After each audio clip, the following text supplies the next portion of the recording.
nous allons aborder la fonction si. Vous disposez ici d'un tableau qui présente des notes d'élèves et le but sera de positionner une appréciation pour chaque note. Bien entendu, l'appréciation va être dépendante de la note. Et notre objectif est de dire que quand la note est en dessous de 10, vous afficherez en appréciation insuffisant, sinon vous afficherez assez bien. Alors, comment se structure un si? La structure du si est la suivante. Quand vous faites un si, derrière, vous allez positionner une condition. Quand on fait une condition, ça sous-entend qu'on va comparer deux choses. Donc en général, on compare une cellule soit avec une valeur qu'on définit, soit avec une autre cellule. Et donc quand on compare deux choses, on va faire appel aux opérateurs de comparaison. Donc si vous souhaitez dire que la cellule là où il y a 15 doit être strictement inférieur à, donc le symbole c'est le symbole inférieur, qui se situe juste à côté de la lettre W. Si vous souhaitez dire inférieur ou égal à, vous l'écrirez tel que vous l'entendez, à savoir un signe inférieur directement suivi d'un signe égal, il n'y a pas d'espace entre les deux. Strictement supérieur à, donc la même touche que tout à l'heure, il faut être en majuscule. Attention, seule la majuscule temporaire fonctionne pour générer le symbole supérieur. Supérieur ou égal à, même façon que inférieur ou égal à. Bon, le signe égal, bien entendu, il n'y a pas de surprise. Et différent d'eux, on considère que quand on est différent d'eux, on n'est ni inférieur à une valeur, ni supérieur. Donc un signe inférieur, directement suivi d'un signe supérieur, sans espace à l'intérieur. Donc si on reprend notre structure du si, derrière un si, vous positionnez une condition. Vous direz alors l'action que vous réalisez si cette condition se trouve vraie, sinon, donc dans le cas inverse, l'action que vous réalisez si cette condition est fausse. Quand on dit fausse, c'est pas fausse au sens où il y a une erreur, c'est fausse dans le sens où elle n'est pas vraie. Donc, je vous montre maintenant comment vous allez réfléchir. Quand vous avez un problème avec un si qui est posé, le mieux c'est de réfléchir sous cette forme-là, c'est-à-dire faire ce qu'on appelle nous en programmation un algorithme.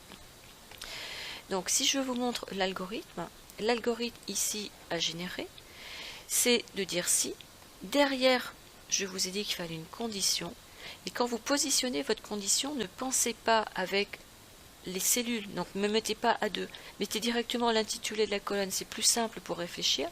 Donc on dit si la note est inférieure à 10, alors on va indiquer insuffisant, sinon on va indiquer assez bien. Alors ce qu'il faut juste comprendre, c'est à quel moment l'élève aura insuffisant. Strictement inférieur à 10 sous-entend que votre note ira de 0 à 9,99, donc 10 non compris. Dès que vous dites sinon, vous induisez le contraire de inférieur à 10. Le contraire d'inférieur à 10, c'est supérieur ou égal à 10. Donc vous aurez assez bien à partir de 10, donc de 10 à 20. Maintenant, comment allons-nous écrire notre si?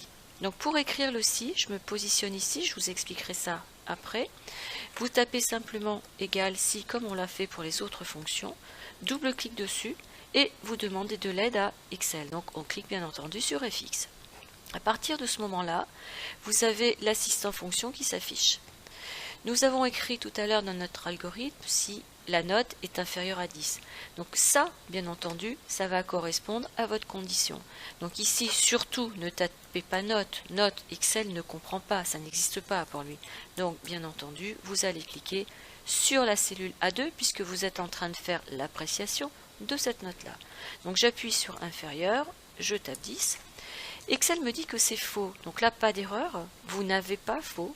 Si vous remplacez A2 par sa valeur actuelle, donc en l'occurrence 15, en aucun cas 15 est inférieur à 10. C'est pour ça qu'Excel vous dit que c'est faux. Le test est évalué directement. À l'issue de ça, il vous dira que c'est faux ou que c'est vrai. Si c'est faux, il fera l'action que vous aurez mis dans valeur si faux. Si ici ça se trouve vrai, il fera l'action que vous avez mis dans valeur si vrai. Donc nous, on a traduit tout à l'heure, quand c'était inférieur à 10, on souhaitait mettre insuffisant. Vous remarquez que je borne mon texte par des guillemets. Tous les textes doivent être bornés par des guillemets. Sinon, je dois dire que c'était assez bien. Hops. Donc, Excel me dit que pour la cellule A2, c'est faux. Moi, j'ai indiqué que si ici c'était faux, on devait être assez bien. Je vous signale que le résultat est assez bien. Donc, je vais valider par OK. Hops. Ici, c'est assez bien. Je parle ici de la cellule A2. Si je recopie, la cellule va passer à 3 au niveau de la recopie, à 4, etc. Donc, ma formule ici, si je fais un double clic, me montre bien que je parle de cette cellule-là. Si vous regardez la formule qui est générée, Excel a commencé par égal pour dire que c'est un calcul. Vous avez le nom de la fonction ici. Ouvrez une parenthèse que nous fermons toujours à la fin. Donc vous traduisez ça par si A6 est inférieur à 10, donc si ma note est inférieure à 10, ce point-virgule là, vous me le traduirez par alors c'est insuffisant. Le deuxième point-virgule, vous le traduirez par sinon c'est assez bien. Si vous souhaitiez retrouver la petite fenêtre qui vous a permis de construire cette formule, vous cliquez simplement quand vous n'êtes pas en modification, mais là, sur FX, et vous retrouverez votre fenêtre. Vous pourrez modifier à souhait ce que vous souhaitez. Donc j'ai fait une impression écran ici pour détailler un petit peu. Quand vous voyez test logique au niveau de l'assistant fonction, vous vous dites que ça correspond à la condition. Quand vous voyez valeur si vrai, vous considérez que ça correspond à l'heure. Quand vous voyez valeur si faux, vous considérez que ça correspond à assez bien. Sinon, pardon, excusez-moi. Donc là, si vous avez faux, ça n'est pas faux parce que vous avez faux. Vous avez faux parce qu'en A2, la valeur est inférieure à 15.